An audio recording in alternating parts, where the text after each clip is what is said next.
Hi, Chapter 12, An Errand of Mercy. Owls, thought Ralph as he clung to the Virginia creeper and filled his lungs with the cool night air that was such a relief after the stuffy drinking glass. I've always wanted to climb down this vine and explore the ground floor, he reminded himself grimly, and now I have to. Ralph had never before been outdoors beneath the moon and the stars. He felt small and frightened and alone. Slowly, paw over paw, he worked his way along the shoots and trendles.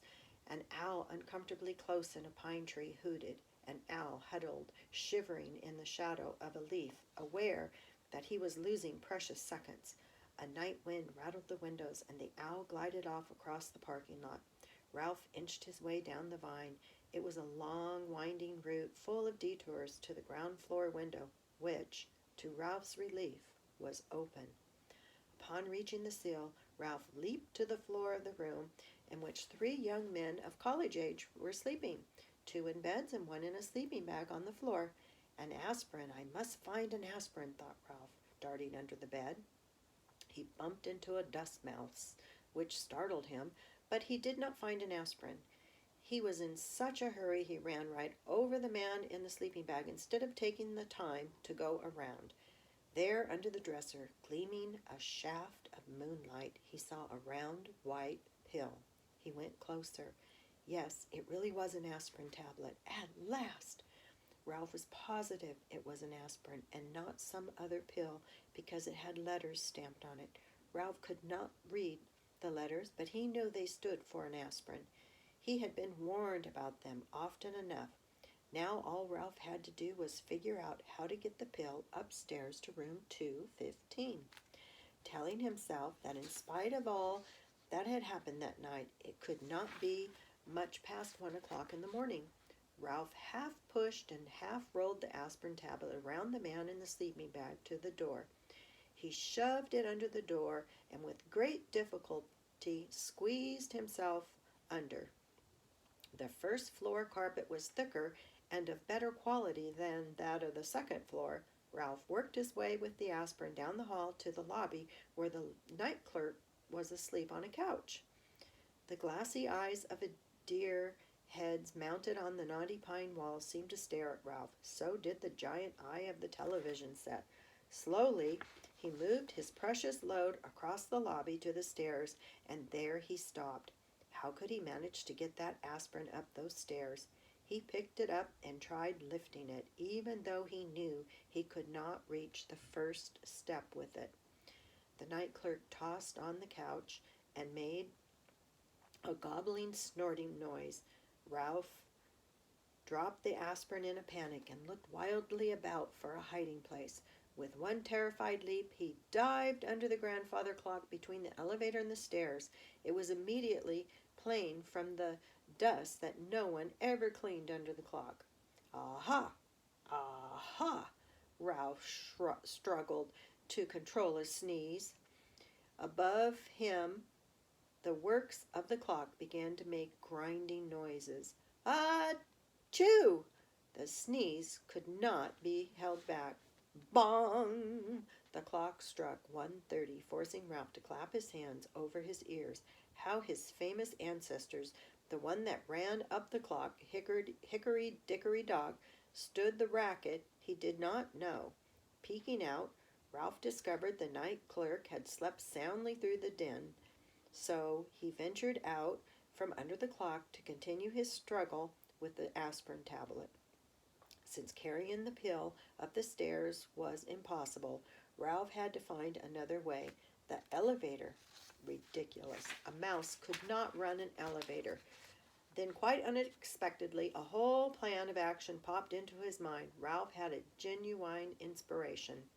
First, he rolled the aspirin to a safe place behind the ashtray stand beside the elevator.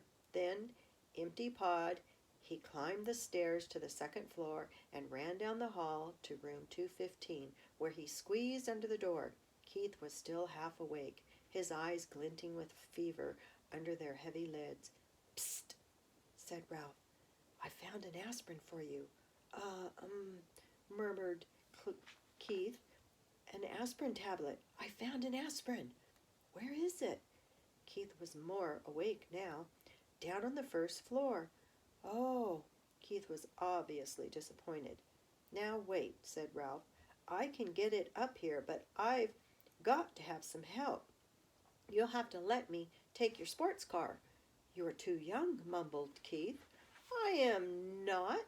And it is true that Ralph felt very much older than he had when he lost the motorcycle. Come on, you need that aspirin, don't you?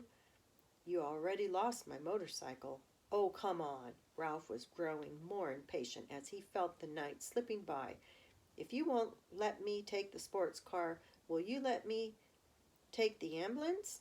I guess so. Keith did not feel equal to arguing with a determined mouse. He picked up his ambulance from the bedside table and set it on the floor. Here. One more thing, said Ralph anxiously. Do you think you could manage to open the door for me? I know you feel terrible, but it is the last thing I'll ask. Honest. And I promise I'll have the aspirin up here in no time. Keith sighed, but he slid his feet out from under the sheet and hanging onto the bedside table, reached over and opened the door. Ralph was already seated in the white ambulance with the red cross painted on the side. Wee-oo, wee-oo, wee-oo. He took the corner into the hall on two wheels and sped down the bare floor between the wall and the carpet until he came to room 211. Here he slowed down and then went wee-oo, wee-oo, wee-oo, good and loud. This carried him, as he had planned, to the elevator. It was a crucial moment. Now he would find out if his plan was going to work. The little dog in room 211 began to whimper and then to bark just as Ralph had planned. In a moment the door opened and the man stumbled out with the little terrier in his arms. Oh, all right, he grumbled. I'll walk you. Shut up, will you? Ralph waited, his paws tense on the steering wheel. The man walked groggily to the closed elevator door, where he managed, in spite of the wiggling dog in his arms, to push the button. Soon the elevator door slid open. Ralph knew that timing was important. The man entered the elevator. The dog barked. Wee-oo, wee-oo, said Ralph, hard enough and fast enough to shoot the ambulance at great speed across the yawning crack between the floor of the hall and the floor of the elevator before the man turned around. As the dog's owner turned, Ralph steered skillfully around his feet and parked the ambulance behind him. The man pressed the button, and the doors closed, and the elevator actually began to descend. Here's a picture. Him and his ambulance.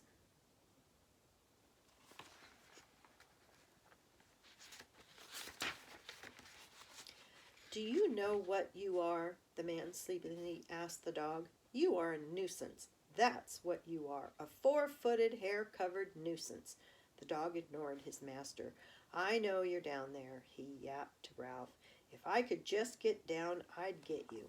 Ralph did not answer. He was taking no chances. He waited quietly inside his ambulance until the man had carried the dog out before he drove out of the elevator.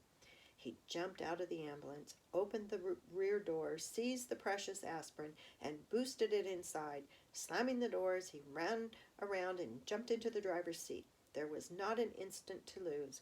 Wee-oo, wee-oo. The ambulance moved towards the open elevator, but unfortunately, by this time, Ralph was slightly out of breath. The front wheels of the ambulance caught in the crack between the floor of the lobby and the floor of the elevator. The ambulance was stuck. Oh no, thought Ralph. Not now. I can't fail now. Wee-oo, wee-oo. He managed to gasp. The wheels spun, but the ambulance did not move. Ralph jumped out, put his shoulder to the rear of the vehicle, and pushed with all his strength. Nothing happened. In a moment, the man would be returning with his dog. Desperate, Ralph climbed back into the ambulance. He took a breath so deep he thought his lungs would surely burst. Wee-oo, wee-oo, wee-oo.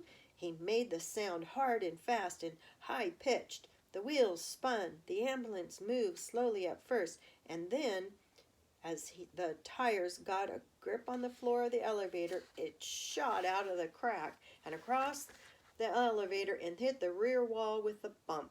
Ralph collapsed over the steering wheel, limp with relief, just as the man came back through the lobby with his dog. "I guess some boy lost his toy ambulance," muttered the man, more awake now, as he stepped in and pressed the button. "Toy," thought Ralph indignantly. "This ambulance is carrying medical supplies to the sick." "Boy, my foot," rapped the terrier. "It's that dastardly mouse. Let me down and I'll get him." Ralph did not try to answer. He was saving all his breath now to get the ambulance across that crack once more. The man slapped the dog lightly on the nose and said, "Be quiet. I took you outside, didn't I?" Fortunately, the elevator door stayed open behind the man as he walked out, so Ralph had no trouble driving the ambulance out and down the hall to room 215. The door had blown shut, but he did not care. He jumped out of the ambulance and ran around to the back, where he unloaded the aspirin, shoved it under the bedroom door, and squeezed under after it. "Hey, Keith, I've got it!" Ralph was filled with triumph. "I brought you an aspirin."